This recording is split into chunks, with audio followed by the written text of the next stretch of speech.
Madame, Monsieur, bonsoir. Dans les titres ce soir, où en est-on du projet urbain d'aménagement du haut de la rue Nationale? La ville a confirmé la construction de 2 hôtels de luxe. Nous ferons le point dans ce journal. J-2 avant le second tour des primaires de droite. Qui de François Fillon ou d'Alain Juppé sera le grand vainqueur? Nous sommes allés prendre le pouls auprès de leurs militants ici en Touraine.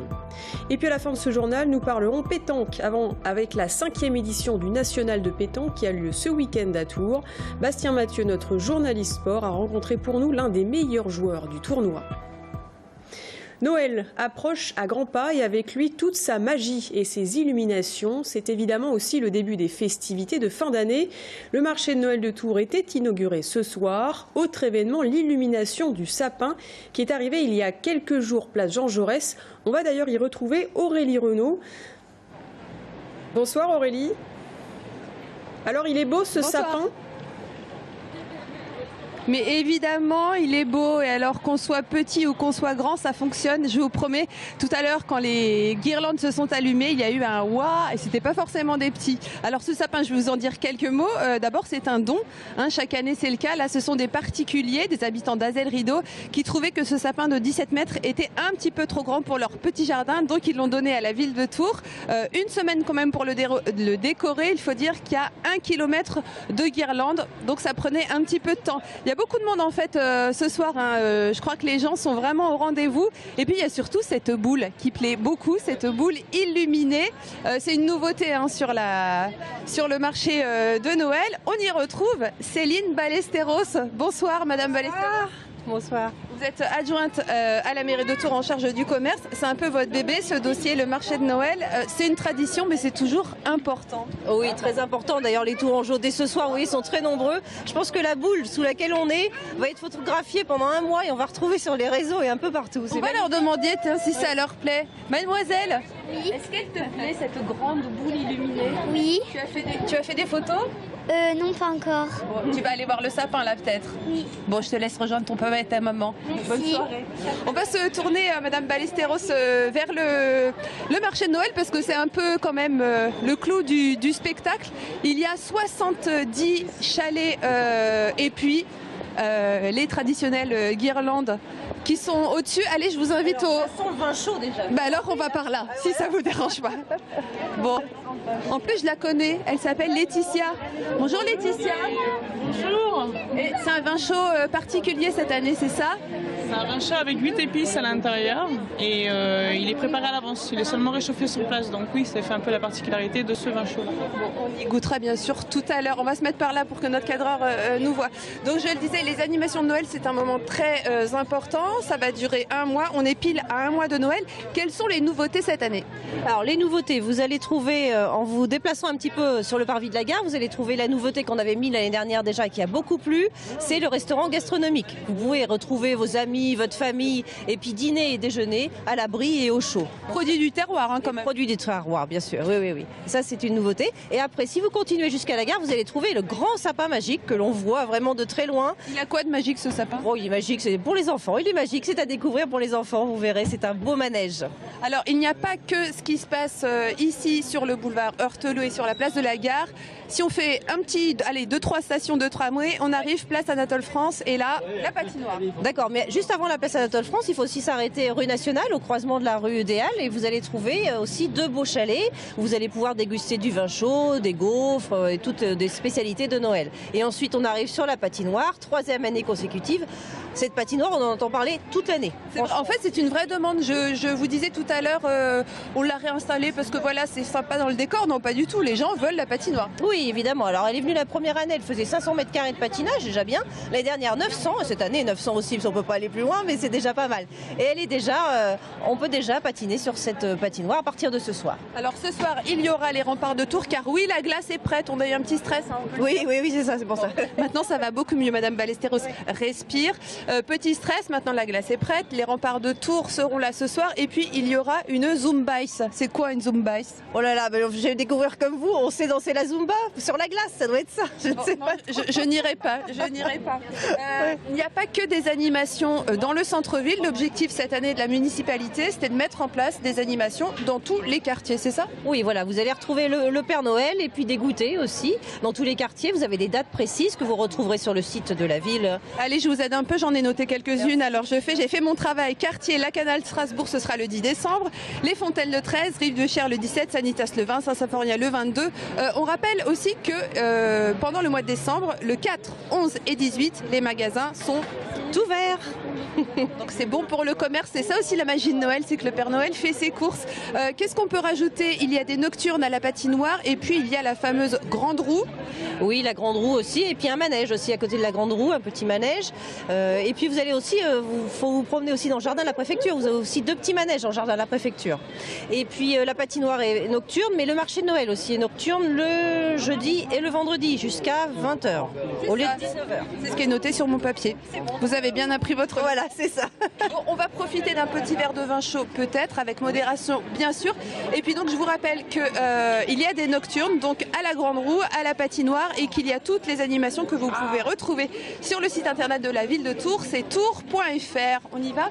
Ah oui, on y va. Bon. À bientôt Audrey. Merci Aurélie pour ce programme exhaustif et merci aussi à Sébastien Branger pour ces belles images. En bref, 4 hommes, dont un blésois âgé entre 23 et 34 ans, ont été placés hier en détention provisoire. Ils ont été mis en examen pour le viol en réunion d'une mineure tourangelle. Les faits remonteraient au début du mois d'octobre. À la sortie d'une boîte de nuit, la jeune femme de 17 ans, fortement alcoolisée, est montée en voiture avec eux. Puis c'est le trou noir. Au réveil, une seule certitude, elle a été violée à plusieurs reprises. Les 4 hommes ont été interpellés mardi par des policiers de la Sûreté départementale du Loiret, puis incarcérés dans plusieurs maisons d'arrêt. En bref, une affaire de proxénétisme dans un salon de massage chinois. L'établissement est situé boulevard Béranger à Tours. Tout serait parti de petites annonces déposées sur des sites spécialisés et de clients totalement conscients de ce qu'ils venaient y chercher. Les enquêteurs de la police judiciaire de Tours ont interpellé le couple de patrons du salon qui a été mis en examen et placé sous contrôle judiciaire. Point d'étape ce matin sur le projet du haut de la rue nationale à Tours, un aménagement urbain qui devrait être concrétisé à l'horizon 2019. Les travaux, eux, débuteront en mars prochain. La ville a d'ores et déjà confirmé l'arrivée de 2 hôtels de luxe Hilton. Qu'en est-il des autres projets d'aménagement? Élément de réponse avec Romain Delville. Dimanche, voilà, on a suivi le débat hier. Ah bon, voilà, alors. On est au courant. Vous l'avez trouvé informatif et utile par réflexion. Mais on verra bien. Disons que le projet économique, il fait un petit peu peur. Et puis attention, si vous avez prévu de vous balader le long de la Loire ce week-end, le service de prévision des crues ont annoncé une vague sur la Loire. Le niveau devrait augmenter de 2 mètres en 48 heures, entre dimanche 10h et lundi matin. La mairie Tours a ainsi annoncé qu'elle fermerait le parking de la bibliothèque par mesure de précaution jusqu'au mardi 29 novembre. Dernier jour de campagne avant le second tour des primaires de la droite et du centre. Sur le papier, François Fillon qui est arrivé en tête dans le département le week-end dernier avec plus de 48% des voix. Et le nouveau favori, le clan Juppé, lui, mise sur les doutes instillés durant le débat télévisé d'hier soir. Et ses militants espèrent une victoire in extremis. Amanda Breuer-Rivera. Dimanche, voilà, on a suivi le débat hier. Ah bon, voilà, alors. On est au courant. Vous l'avez trouvé informatif et utile par réflexion. Mais on verra bien. Disons que le projet économique, il fait un petit peu peur quand même. Hein. Ah ben c'est pas facile, c'est effectivement, c'est raisonné, mais c'est ambitieux. Dernier tour de piste pour les soutiens de François Fillon. Dimanche dernier, leur candidat avait obtenu plus de 48% des suffrages dans le département. Cette divine surprise leur a fait pousser des ailes et les motive à continuer à se mobiliser jusqu'à ce soir. Objectif avoué, susciter un raz-de-marée pro-Fillon ce dimanche. Il ne faut surtout pas s'endormir sur ses lauriers parce qu'on est dans une primaire, il faut remobiliser, c'est pas évident pour un deuxième tour, que ceux qui l'ont porté vers ce deuxième tour reviennent voter parce que rien n'est jamais acquis en matière électorale et en politique. Et puis ceux qui peut-être n'avaient pas encore été totalement convaincus viennent la l'accompagner pour qu'il soit fort demain pour emmener cette grande famille de la droite et du centre. Les jupéistes, quant à eux, étaient plus discrets et difficilement joignables. L'ancien favori des sondages totalise 27% des votes dans le département. Le clan Juppé dément sauf qui peut et mise avant tout sur les annonces du débat télévisé d'hier. Le terrain est bien évidemment le plus important dans les débuts de cette campagne, mais je crois que les Français se sont fait réellement donner une position pour dimanche en écoutant le débat d'hier soir. C'était le plus important. Effet anti-Sarkozy ou véritable adhésion au projet de François Fillon. Le premier tour a attiré presque 10% des inscrits sur les listes électorales d'Indre-et-Loire. Chaque parti compte sur une grande mobilisation pour l'emporter dimanche prochain. Et puis on va revenir sur ce projet du haut de la rue nationale. Il y a eu un tout petit bug technique. Je vous le disais ce matin, il y avait un point d'étape sur ce projet, un aménagement urbain qui devrait être concrétisé à l'horizon 2019. Les travaux, eux, devraient débuter en mars prochain. La ville a d'ores et déjà confirmé l'arrivée de 2 hôtels de luxe Hilton. Qu'en est-il des autres projets d'aménagement? Le point avec Romain Delville. Ce seront bien 2 hôtels Hilton qui se dresseront en haut de la rue nationale. Le maire de Tours est affirmatif et veut mettre fin aux rumeurs d'abandon du groupe hôtelier de luxe de s'implanter ici. Calme et volupté à 2 pas de la Loire, c'est oui. Pour le luxe, Serge Babary préfère parler d'un secteur premium, pas coupé du reste de la ville. Ce que je veux, c'est un bon rapport qualité-prix. C'est-à-dire, c'est pas le très haut de gamme, parce que Tours est une ville de province et donc il faut avoir de la mesure, mais c'est pas non plus du bas de gamme et ça doit être un peu différent de ce qui se fait dans les enseignes qu'on a en ville, en centre-ville. On a à peu près toutes les enseignes possibles. Donc ce qu'on recherche, c'est du commerce de qualité, un peu original, innovant, qui va amener un plus. Sur les 6000 m² d'espace commercial et de restauration, 1600 sont déjà vendus. Un bail pour une grande épicerie tourangelle, un autre pour un boulanger, pâtissier, chocolatier indépendant.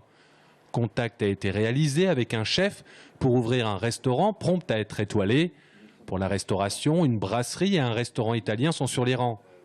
3100 m² sont réservés à une quarantaine de logements du T2 au T4, offrant moult prestations. La réalisation par Eiffage Immobilier représente 60 millions d'euros de chiffre d'affaires. La réalisation du gros œuvre et ensuite des entreprises de la région, en tout cas en partie, pour réaliser la totalité de cette belle opération. Sur ce chantier, il n'y aura pas de travailleurs détachés. C'est une règle dans le groupe Eiffage. Les ouvriers et les grues débarqueront fin mars 2017 après l'ouverture du CCCOD. Livraison prévue de l'ensemble en mars 2019. 12 000 tonnes de denrées alimentaires avaient été récoltées l'hiver dernier par la Banque alimentaire en France. Ce week-end, début de la nouvelle campagne d'hiver. 1000 bénévoles et 110 supermarchés et hypermarchés du département y participeront. En 2015, en Indre-et-Loire, 120 tonnes de nourriture avaient été récoltées. Objectif cette année, 10 tonnes de plus. Clémence Drouet. On remet toutes les marchandises dans des cagettes pour pouvoir les transporter dans de bonnes conditions et les ramener au centre de tri, justement. Des caddies qui se remplissent, c'est ce que vous risquez de voir tout le week-end. Conserve, huile, thé ou café, la collecte d'hiver est un moment important. C'est elle qui va permettre à la Banque alimentaire de fournir les associations durant l'hiver. Certains offrent un caddie entier, d'autres 2 ou 3 boîtes de conserve, mais ils sont tous de bonne volonté. Je crois qu'il faut que tout le monde participe. Tout le monde fait un petit peu d'effort et en fait ça profite à tout le monde. Je trouve qu'il y a trop de misère en France, donc pour ceux qui n'ont rien à manger, il faut penser à eux aussi. Sensibiliser le public, c'est aussi le but de l'opération. Donner une boîte de conserve, c'est bien. Offrir un peu de son temps, c'est encore mieux. Cela fait maintenant 1 an que la Banque alimentaire manque de bénévoles. En Touraine, ils sont une 60aine. Chaque jour, au moins 25 d'entre eux sont indispensables sur le terrain. Tout au long de l'année, on a besoin de bénévoles pour faire tout ce qu'on a à faire au niveau des associations. Des personnes qui souhaiteraient nous rejoindre, même s'ils sont disponibles qu'une seule journée par semaine, ils viennent, on a grand besoin d'eux et tout bénévolat sera bénéfique pour nous. À 15h30, près de 7 tonnes étaient déjà récoltées dans les petits supermarchés. Et si vous ne comptez pas faire vos courses ce week-end, rien ne vous empêche de vous rendre directement à la Banque alimentaire de Touraine. Les dons des particuliers y sont aussi récoltés toute l'année. En sport, le Tour Volleyball s'est imposé hier soir face au Gazélec Ajaccio en 4-7. Un match gagné haut la main par les Tourangeaux, malgré une petite frayeur dans le deuxième set. Une rencontre qui a vu le retour dans la salle Grognon de Jeff Exiga, ancien libéraux du TVB, qui joue désormais à Ajaccio. Du côté du Tour Volleyball, on se félicite de cette victoire et de ces 3 points qui font du bien au moral. Le club passe ainsi provisoirement de la 4e à la 2e place du classement de la Ligue A, en attendant que les autres équipes jouent. Face à une équipe comme ça, il nous manque un peu de physique peut-être. C'est une équipe qui est Tour cette année, une équipe très physique. Ce soir, ils ont trop bien servi pour qu'on puisse gagner. Donc voilà. Pour nous, c'est important d'avoir 3 points parce que comme ça, on peut continuer à travailler avec un peu plus de tranquillité parce que vraiment, les dernières 2 semaines, c'était compliqué d'avoir une bonne ambiance dans les gymnases. On était vraiment très stressés et c'est normal parce qu'ici, tout le monde va bien faire. Il va arriver à jouer à un volley de très bon niveau. Donc, Pour moi, le plus important maintenant, c'est d'être bien dans la tête, d'être bien concentré, d'être bien tranquille, mais à la même fois agressif. Et pour moi, c'est la clé pour cette équipe. Et toujours en sport ce week-end, le hall des expositions de Tours accueille pour la 5e année le national de pétanque, organisé par l'amicale pétanque de Tours-Nord. Début de la compétition aujourd'hui avec l'entrée en lice des vétérans. Ce week-end, ce seront les championnats régionaux et nationaux. Et parmi ces semi-professionnels, certains, vous allez le voir, ont un palmarès impressionnant. Portrait de l'un de ces champions, signé Bastien Mathieu.